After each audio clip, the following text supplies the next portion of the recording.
বিরতির পর স্বাগত। বোমা আতঙ্কে বর্তমানে উদয়পুর গোকুলপুর এলাকা। জানা যায় গতকালই বোমা আকৃতি বল থেকে হাত ঝলসে গেল এক সপ্তম শ্রেণী ছাত্রের।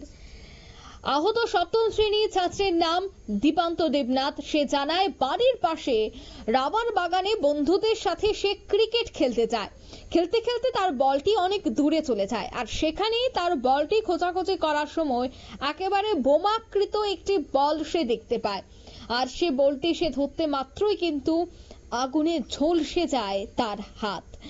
ঘটনায় ব্যাপক চাঞ্চল্য সৃষ্টি হয়েছে গোটা এলাকায়। দীপান্ত দেবনাথের বাবা বিপ্লব দেবনাথ জানায় সেটি একটি বোম। পুলিশ খবর পেয়ে ছুটে আসে হাসপাতালে, তদন্ত শুরু করেছে যে কোথা থেকে এই রাবার বাগানে বোমটি এলো। তবে কি স্থানীয় এখানে কেউ বোম বিক্রি বা বোম বানাতো, এই বিষয়গুলি কিন্তু উঠে আসছে। তবে এই আক্রান্ত ছেলেটির কি বক্তব্য শোনাচ্ছি। অনেক দূরে দিয়ে গেছে মারো না এই বলটা তো বলটা আনতে বুঝি গেছে একটা বেলের মতো কাপড় গেছে নামাইছে। আমি তো জানি না এটা কি, আমি জানি না যে এটা কি।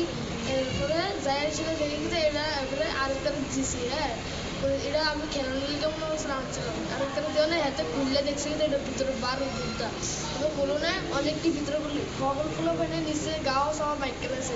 হ্যাঁ, আমি শুধু একটা আমার লোকেতে ভুল হয়ে বসে হলে আমিও মধ্যে বসি ওখানে একটা বিল্ডির মতন শুধু ঘুরেছি। আর আমার গাও শুধু আগুন না লাগছে, অন্য কেউ গাও লাগবে শুধু একটা বিল্ডিং। আর ভিতরে মেসের গাড়ি লাগাইছিল, ওইটা কি আওয়াজ দিচ্ছে নাকি? না, আওয়াজ হচ্ছে আগুন জ্বলছে। এটা মনে হয় ড্যামেজ হয়ে গেছে। এটা ওই নিচে কাগজটা আমার কাছে দিয়ে রাখছে। এটা মানে কি এর মতো আপনারা দেখতে পাচ্ছেন সেই ছবি, এবং সেই ছোট্ট ছেলেটি বল মনে করি কিন্তু তা ধরতে চায় এবং তার বন্ধুরাও তা ধরে, এবং সেখানে তারা এই বারুদ দেখে সন্দেহ হওয়ায় আগুন জ্বালায়, আর তাতেই কিন্তু হাত ঝলসে যায় এই ছোট্ট ছেলেটির। এই মুহূর্তের সংবাদ এ পর্যন্তই। আমাদের পরবর্তী নিউজ এবং আপডেট দেখার জন্য অবশ্যই চোখ রাখবেন শুধুমাত্র নিউজ ভ্যানগার্ডের পর্দায়। ধন্যবাদ।